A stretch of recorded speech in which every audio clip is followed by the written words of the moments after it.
the shocking truth behind narcissistic abuse, and why it's never your fault. Hey everyone, welcome back. I'm really glad you're here, truly. If you're new to the channel, make sure to subscribe and hit that little bell, because what we talk about here isn't just information, it's transformation. These conversations are meant to help you see yourself, your relationships, and your healing in a whole new light. Today, we're going to explore a subject that's uncomfortable, but absolutely essential. We're talking about why narcissists abuse. I get this question all the time. Why would someone hurt the very person who loves them the most? And if you've ever been in a relationship with a narcissist, a partner, a friend, or even a parent, you know that ache of confusion. After every outburst, every manipulation, every cold silence, you start to wonder, was it my fault? Did I trigger it? Am I not enough? This video is here to cut through that fog. We're going to unpack 9 psychological reasons why narcissists resort to abuse, not from a surface level of they're just cruel, but from the deep, distorted wiring that drives their behavior.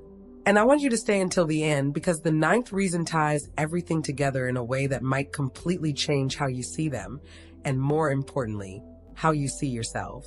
My goal today is simple. I want to help you understand that none of this was your fault. You didn't cause the chaos. You didn't deserve the manipulation. You were simply caught in the gravitational pull of someone who confuses control with love. But once you understand why they do what they do, you start to take your power back. You stop personalizing their pain, and you begin to rebuild your peace. So take a deep breath. Maybe grab a cup of tea. This conversation might stir something inside you, but I promise by the end you'll feel clearer, stronger, and a little more free. Let's begin. Number 1, the dark core of malignant narcissism. There's a point where narcissism crosses the line from self-centeredness into something darker, something psychologists call malignant narcissism. Dr. Otto Kernberg, one of the most respected experts in personality disorders, described it as a fusion of narcissistic and antisocial traits. It's not just about arrogance anymore. It's about enjoying the power that comes from another person's pain. For malignant narcissists, relationships aren't about connection. They're about conquest. Every gesture of kindness is calculated. Every compliment a strategy. They don't bond with people, they ensnare them. Psychologists often compare it to a predator-prey dynamic where the goal isn't mutual affection, but dominance. Watching someone emotionally unravel gives them an intoxicating sense of superiority, proof that they can control not just what you do, but what you feel. Over time, victims often develop what trauma specialists call learned helplessness. After repeated cycles of abuse and blame, you start believing that resistance is pointless. It's not weakness, it's conditioning. But awareness changes everything. The moment you can name what's happening, you weaken its hold.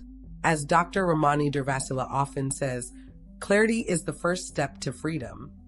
Number 2, the roots of their cruelty, trauma recycled.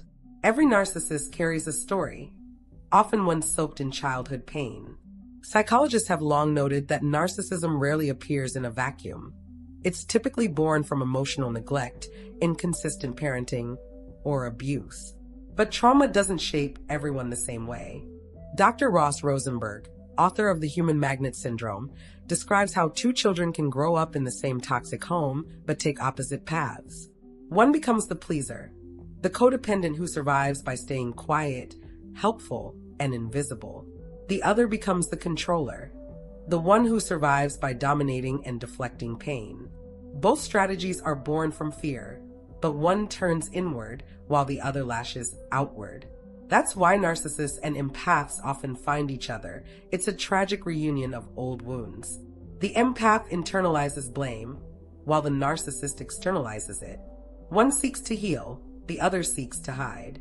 But psychologists agree on this. While trauma might explain their cruelty, it doesn't excuse it. Healing for survivors means breaking the cycle, learning that love doesn't have to be earned through suffering, silence, or self-erasure. Number 3, rage, regression, and emotional immaturity. If you've ever witnessed a narcissist in full rage, you've seen the emotional equivalent of a grown adult having a toddler's meltdown. Psychologist Dr. Heinz Kohut, who pioneered self-psychology, described this reaction as narcissistic rage, a volcanic eruption triggered when their fragile ego feels even slightly threatened. To you, it might seem like an overreaction, but to them, that moment of disagreement or perceived disrespect is a direct assault on their identity. They don't experience disappointment like adults do. They relive the helpless fury of a wounded child.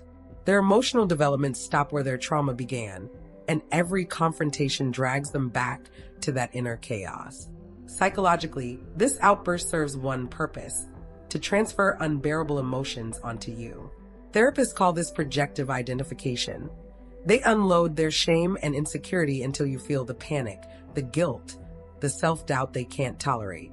And just like that, the emotional balance shifts. They feel powerful again while you feel broken. Experts are clear on this point. Your job is not to calm them. Trying to reason with a narcissist mid-rage is like trying to put out a wildfire with a teacup of water. The real solution lies in detachment. Step away, protect your peace, and remind yourself their storm is not yours to weather.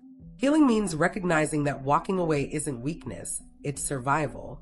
Number 4, the addictive legacy of blame.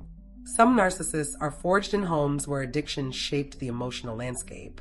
Imagine growing up in a house where a parent's moods were dictated by substances, where accountability was never taught, and where every mistake was someone else's fault.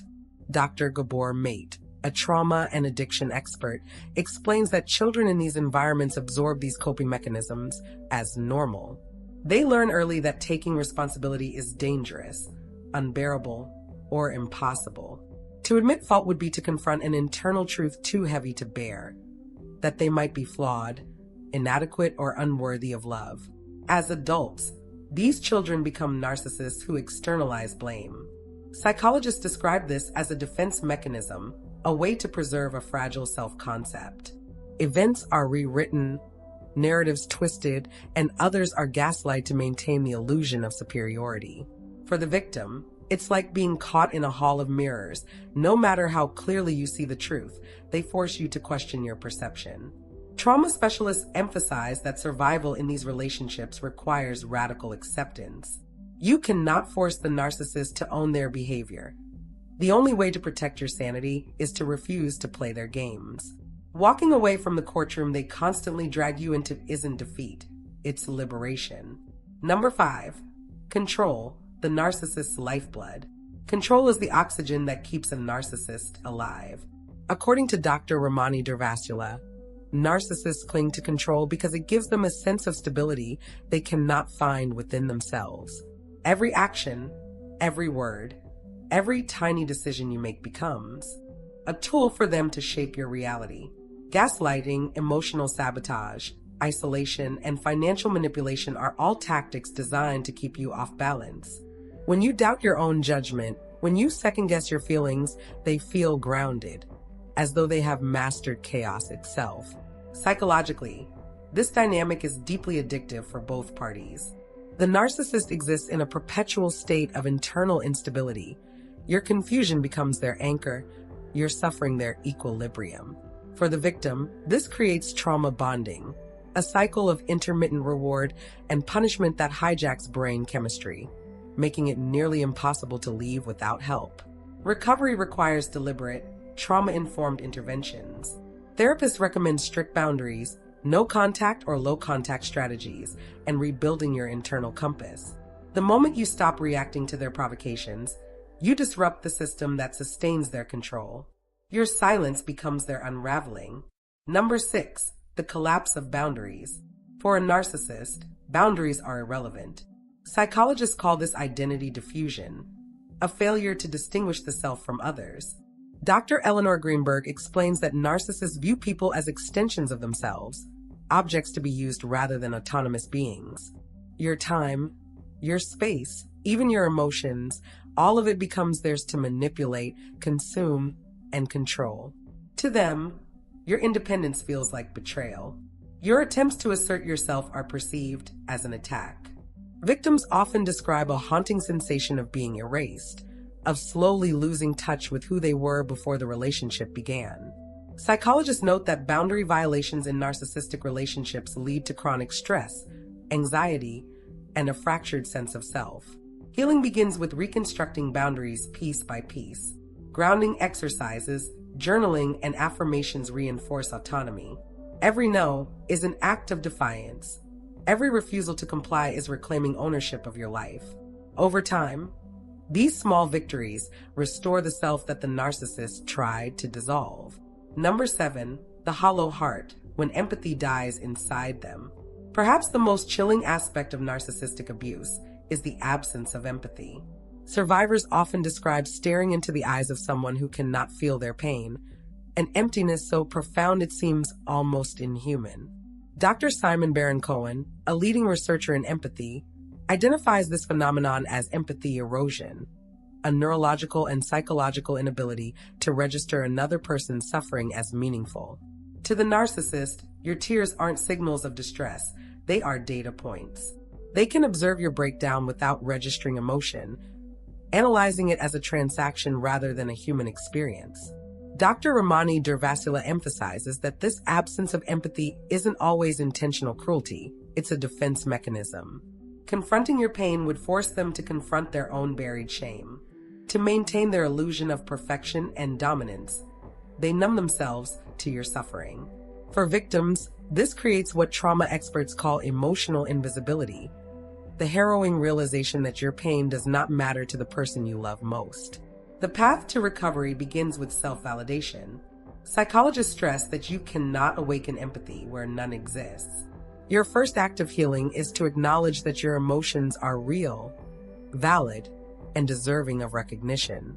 Journaling, therapy, and supportive communities help reinforce that your experience is meaningful. Every affirmation of your own worth is an act of resurrection, a reclaiming of the emotional life the narcissist tried to erase. The cycle of control and the erosion of self-worth.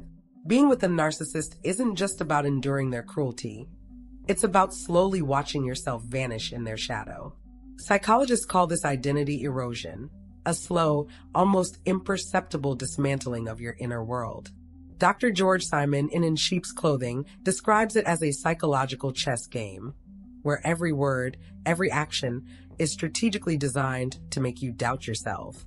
It starts small, a comment about your sensitivity, a remark that you misunderstand them, or a subtle suggestion that you're overreacting. On their own, these remarks seem minor, but over months and years, they corrode self-confidence like acid on glass, reshaping your perception of reality until you begin to question everything you once trusted about yourself. Psychologists note that this isn't just emotional abuse, it's a systemic assault on your sense of self. As your self-esteem collapses, your dependence on the narcissist intensifies. You stay not because of love, but because the very idea of freedom feels foreign. The cognitive distortions planted by constant gaslighting anchor you in the trauma bond, making the narcissist's presence feel safer than your own autonomy. Therapists recommend reality testing as a key strategy in recovery, writing down conversations, noting feelings, and separating fact from manipulation. Little by little, clarity emerges and the illusion of your inferiority begins to fade. The invisible wounds, when you don't know you're being abused. Many survivors recall the moment they first realized, with a jolt, that they had been abused for years. I didn't even see it happening, they say in therapy. This is the hallmark of covert abuse, a form of manipulation so subtle it hides behind charm, intellect, or apparent concern. Dr. Craig Malkin, in Rethinking Narcissism, explains that covert narcissists are masters of plausible deniability. Every barbed comment can be defended as a joke. Every undermining remark can be disguised as constructive criticism. Over time, victims experience cognitive dissonance, splitting between what they feel and what they're told to believe. Psychologists highlight that this dissonance erodes self-trust. The victim's mind becomes a battlefield where reality itself is questioned. Recovery begins with naming the abuse, not as an act of blame, but as a reclaiming of truth. Once behaviors are labeled, the veil lifts. You start seeing the machinery of manipulation for what it is, rather than mistaking it for love or concern. Recognition becomes the first step toward reclaiming your autonomy. Number 8, the disappearing self, living in survival mode. When covert abuse persists, the body and brain respond as if survival is on the line. The amygdala, responsible for threat detection, cannot distinguish emotional danger from physical danger. Dr. Bessel van der Kolk, author of The Body Keeps the Score, explains that prolonged trauma keeps the nervous system in a constant state of hypervigilance. Every interaction feels like a potential threat. You stop living, you start surviving. Victims often describe memory lapses, mental fog, indecision, and a numbing of creative and reflective capacities. This is not weakness, it is a biological defense mechanism. Your brain diverts energy from higher order thinking to survival mode, while the narcissist thrives on your confusion. In this state, control is effortless for them. Trauma therapists advocate grounding techniques, deep breathing, body scans, journaling to reconnect the mind and body. Each practice moment of calm is more than emotional relief. It rewires the nervous system, teaching it that safety is possible outside the chaos. Number 9, the fragmented mirror, losing yourself in their reflection. Perhaps the most devastating effect of narcissistic abuse is losing sight of who you are. Psychologists call this self-fragmentation. At first, you mirrored their energy, the laughs, the opinions, even the smallest mannerisms, because you believed it was connection. Slowly, you started to disappear. Hobbies, friends, and opinions were sacrificed because individuality threatened their control. Dr. Judith Herman, a trauma specialist, refers to this as the systematic destruction of the self. The narcissist gradually replaces your identity with theirs. You dress the way they prefer, think the way they suggest, and even adopt their phrases. This is psychological colonization. Your life absorbed and repurposed to serve their narrative. The cruelest part? Often, they showcase the very traits they stole from you, leaving you hollow while wearing your essence as a mask. Reclaiming yourself is a journey, not an instant victory. Therapists recommend revisiting old joys, songs that made you happy, childhood friends, hobbies you abandoned. Each reclaimed fragment of your identity is proof that the real you survived. Healing becomes an act of reclamation, a steady, intentional return to authenticity after years of subtle erasure. The path forward from darkness to awareness. If any of this resonates, take heart. Awareness is your greatest weapon. Psychologists agree that healing begins the moment you stop internalizing the narcissist's cruelty. Their abuse was never about your worth. It was a mirror of their emptiness. As Dr. Ramani Durvasula says, you didn't break them. They were already broken before you arrived. Recovery is not about changing the narcissist. It's about choosing yourself. Therapy, education, and strong boundaries become tools for reclaiming your autonomy. Survivors emerge stronger, wiser, and more compassionate, not toward the abuser, but toward themselves. In protecting your heart, you honor it. In leaving, you find your way back to home, your own self, intact and whole.